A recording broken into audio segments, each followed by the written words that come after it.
சிவாய நமஹ. முப்போதும் திருமேனி தீண்டும் ஆதிசைவர்கள் குலத்தில் சுந்தரமூர்த்தி சுவாமிகளினுடைய வழிவழி தோன்றல் திருவான்மையூர் அடியாருக்கு அடியன் சந்தோஷ் திருமேனி சிவாச்சாரியார். நெக்ஸ்ட் ஜென் நேயர்கள் அனைவருக்கும் அன்பான வணக்கம். வரக்கூடிய செப்டம்பர் மாதம் 2025 பார்த்தீங்க அப்படின்னா அற்புதமான பல நல்ல பலன்களை தரக்கூடிய நல்ல மாதமாக வருதுங்க. குறிப்பாக புரட்டாசி மாதம் அப்படிங்கிறதும் ஆரம்பிக்கிறது இந்த மாதத்தில். இந்த மாதத்தில் அநேகமான அத்துணை கிரகங்களினுடைய நல்ல சஞ்சாரங்களும் சூப்பராக இருக்குது. குறிப்பாக இந்த மாதத்தில் பார்த்தீங்க அப்படின்னா சூரிய கிரகணம் வருது. அதாவது குறிப்பாக சொல்லணும்னா 7ஆம் தேதி செப்டம்பர் மாதம் 7ஆம் தேதி ஞாயிற்றுக்கிழமை இரவு 9:57 ஆரம்பித்து மறுநாள் செப்டம்பர் மாதம் 8ஆம் தேதி காலை, அதாவது விடிய காலை 1:40 வரைக்குமே இந்த சந்திர கிரகணம் அப்படிங்கிறது நடந்து கொண்டிருக்கிறது. அதாவது சதய நட்சத்திரம் நடக்கும்போது இந்த கிரகணம் ஆரம்பிக்குது. முடியும் போது பார்த்திங்கன்னா பூரட்டாதி நட்சத்திரம் வந்துடுது. அதில் இந்த சதயம் பூரட்டாதி ஜென்மான ஜென்ம நட்சத்திரங்களும் அதற்குண்டான சவிய நட்சத்திரங்களும் சாந்தி செய்து கொள்வது அவசியமாகுதுங்க. மொத்தமாக பார்த்திங்கன்னா 8 நட்சத்திரத்திற்கு இதன் மூலமாக சாந்தி செய்ய வேண்டும். அதாவது புனர்பூசம், விசாகம், பூரட்டாதி, திருவாதிரை, சுவாதி, சதயம், அதே போல் கவனிச்சிங்க அப்படின்னா திருவோணம், உத்திரட்டாதி ஆகிய 8 நட்சத்திரக்காரங்களும் இதன் மூலமாக சாந்தி செய்து கொள்வது மிக மிக அவசியமாகுது. அதேமாதிரி இந்த மாதம் பார்த்திங்கன்னா அற்புதமான நல்ல பலன்கள் தரக்கூடிய மாதமாக இருக்கிறது. அதேமாதிரி இந்த மாதம் முழுவதுமே சனி பகவான் வக்ரகதியிலே போகிறார். ராகுவுடன் சேர்ந்து அவர் கும்பராசியில் இருக்கார். குரு பகவானை பார்த்திங்கன்னா மிதுன ராசியிலே தான் முழுவதுமே அவர் இந்த மாதம் முழுவதுமே சஞ்சாரத்தை செய்து கொண்டிருக்கிறார்.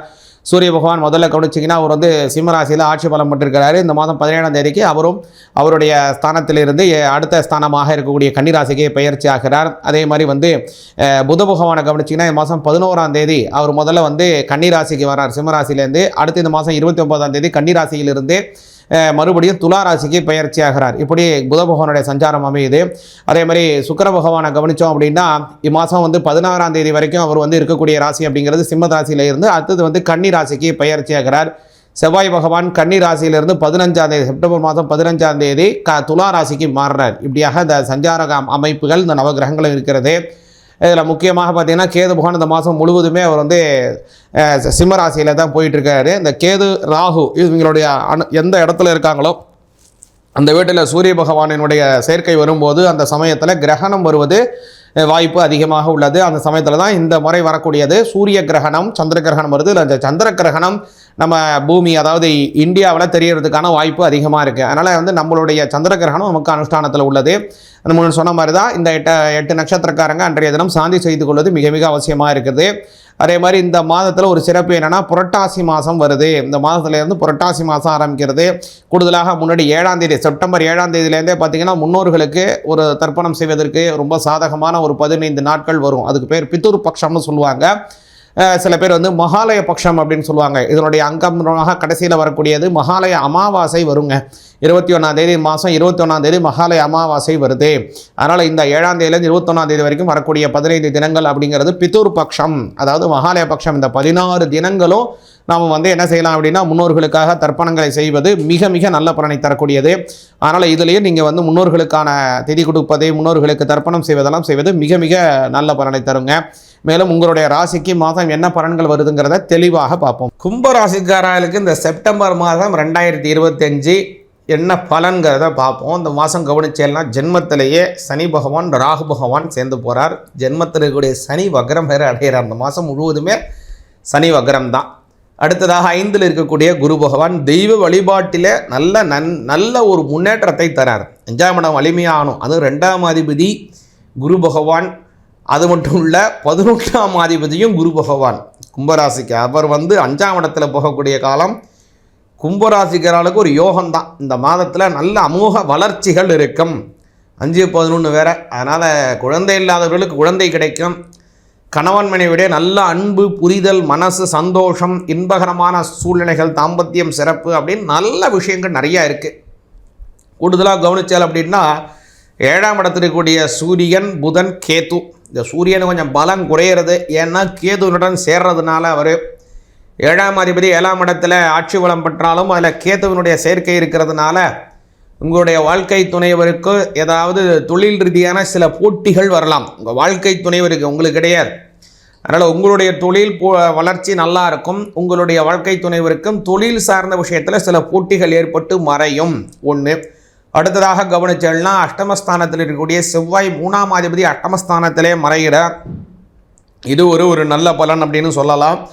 இதில் வந்து உங்களுக்கும் உங்களுடைய சகோதர சகோதரிகளுக்கும் மனஸ்தாபங்களை ஏற்படுத்தக்கூடிய அமைப்பை உருவாக்குறது. அதனால் சகோதர சகோதரிகளிடம் நீங்கள் வந்து அணுகுமுறையை பேசும்போதோ, ஏதோ ஒரு விஷயத்தை பரிமாறிக்கும் போதோ, பண பரிமாற்றங்கள் செய்யும் போதோ, அல்லது ஒரு விஷயத்தை பற்றி தீர்க்கமாக முடிவெடுக்கும் போதோ, எதிர்காலத்தை பற்றி ஏதாவது ஒரு வாய் ஒப்பந்தம் போடுவதற்கோ, அல்லது பேச்சுவார்த்தை மூலமாக ஏதோ ஒரு தீர்மானம் செய்து கொள்ள போகிறேன் அப்படின்னா கவனமாக இருக்கணும்.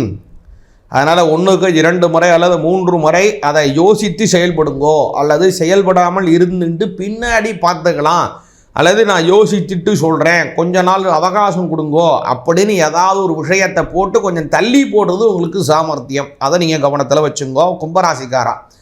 அடுத்தது, உங்களுக்கும் உங்களுடைய சகோதர சகோதரிகளுக்கும் ஏற்படுத்தக்கூடிய மாதிரி இருக்கக்கூடிய அந்த மனஸ்தாபத்தை தவிர்க்கிறதுக்கு நீங்கள் முக்கியமாக முருகனை வழிபாடு பண்ணுங்க. இந்த மாதத்தான் செப்டம்பர் மாதம் 5 செவ்வாய்க்கிழமை வருது. செப்டம்பர் 2ஆம் தேதி, செப்டம்பர் 9, செப்டம்பர் 16, செப்டம்பர் 23, செப்டம்பர் 30ன்னு 5 செவ்வாய்க்கிழமை வர்றது. இந்த செவ்வாய்க்கிழமையில் முருகப்பெருமானுக்கு உகந்தது கந்த சஷ்டி கவச்சம், அதை பாராயணம் பண்ணலாம்.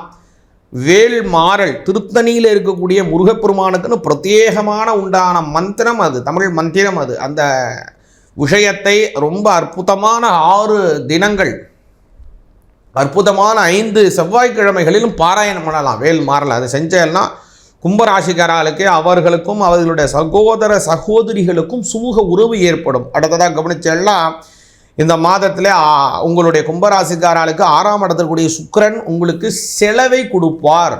செலவு அதிகமாகதே நீங்கள் பயப்பட வேண்டாம். பொருளாதாரத்திலையும் நல்ல வளர்ச்சியை கொடுப்பார். ஏனென்றால் சுக்கிர பகவான் இந்த 16ஆம் தேதிக்கு மேலே உங்களுடைய ஜென்மஸ்தானத்திலிருந்து 7ஆம் பாவத்திற்கு மாறிவிடுவார். அதனால் வந்து உங்களுடைய 6ஆம் இடம் காலி ஆகிடும். 6ஆம் இடம் காலி ஆனதுனால செலவு கொஞ்சம் குறைஞ்சிடும். 15 தேதி வரைக்கும் கொஞ்சம் செலவு அதிகமாக இருக்கும். 15க்கு மேலே கொஞ்சம் நார்மலாகிடும். வருமானம் உயரும். ஏன்னா 2ஆம் அதிபதியாக இருக்கக்கூடிய குரு பகவான் உங்களுடைய ஜென்மத்தை பார்ப்பதனாலே வருமானம் குறைவில்லை, உயரும். வருமானம் வரவுகள் அதிகரித்து கொண்டு இருக்கும். மேலும் வந்து பார்த்தேன்னா இந்த சமயத்தில் உங்களுடைய அஷ்டமாதிபதியாக இருக்கக்கூடிய புத பகவான் 7ஆம் இடத்திலிருந்து அஷ்டமஸ்தானத்தில் ஆட்சி பலம் பண்ணுறார். கரெக்டாக சொல்லணும்னா இந்த மாதம் 11ஆம் தேதி புத பகவான் உங்களுடைய ஜென்மஸ்தானத்திலிருந்து அஷ்டமஸ்தானத்திலே மாறுறார். அந்த சமயத்தில் முக்கியமாக சொல்லணும்னா உங்களுக்கும் உங்களுடைய வாழ்க்கை துணைவருக்கும் ஒரு கல்யாண நிமித்தமாக இருக்கலாம், அல்லது வெளியூர் போக வேண்டிய சூழ்நிலைகள் வரலாம், அல்லது தொழில் நிமித்தமாக இருக்கலாம், அல்லது வந்து தெய்வ வழிபாடு சம்பந்தப்பட்டமாக இருக்கலாம், அல்லது வந்து இன்ப சுற்றுலா சம்பந்தப்பட்டதாக ஏதோ ஒரு சம்பந்தப்பட்டதுனால உங்களுக்கும் உங்களுடைய வாழ்க்கை துணைவருக்கும் சிறிய பிரிவினை ஏற்பட போகிறது. ஒரு 5 நாள் 6 நாள் இருக்கலாம்.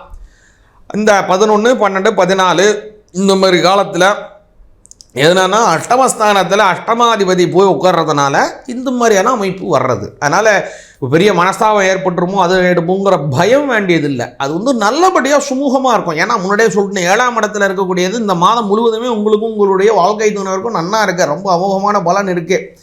இதில் வரக்கூடிய பிரிவினைங்கிறது ஒரு தற்காலிகமானது. குறிப்பாக சொல்லணும் அப்படின்னா ஏதோ ஒரு வளர்ச்சிக்காக, உங்களுடைய குடும்ப வளர்ச்சிக்காக போக வேண்டிய சூழ்நிலையாக இருக்கலாம். ஒரு கல்யாணத்துக்கு போகிறதா இருக்கலாம், அல்லது வேறு ஏதோ ஒரு விஷயத்திற்காக ஒரு கோவில் திருவிழாக்கு போகிறதாக இருக்கலாம், அல்லது ஏதோ ஒரு நேற்று கடன் போகிறதாக இருக்கலாம். அது மாதிரி ஏதோ ஒரு விஷயத்தில் ஒரு சின்ன பிரிவினை, ஏதோ ஒரு தொழில் நிமித்தமாக போகிறது, இந்த மாதிரியான சில விஷயங்கள் இருக்குது. இது மட்டும் வந்து கூடியதாக தவிர்க்க முடியாத ஒன்று இருக்குது. பலவுகளும் கொஞ்சம் இருக்குது. பொருளாதார வளர்ச்சியும் இருக்கும். சொன்ன மாதிரி பார்த்தேன்னா முருகனை வழிபாடு பண்ணாங்கோ, நல்ல பலன் உங்களுக்கு கிடைக்கும். சிவாய நமக.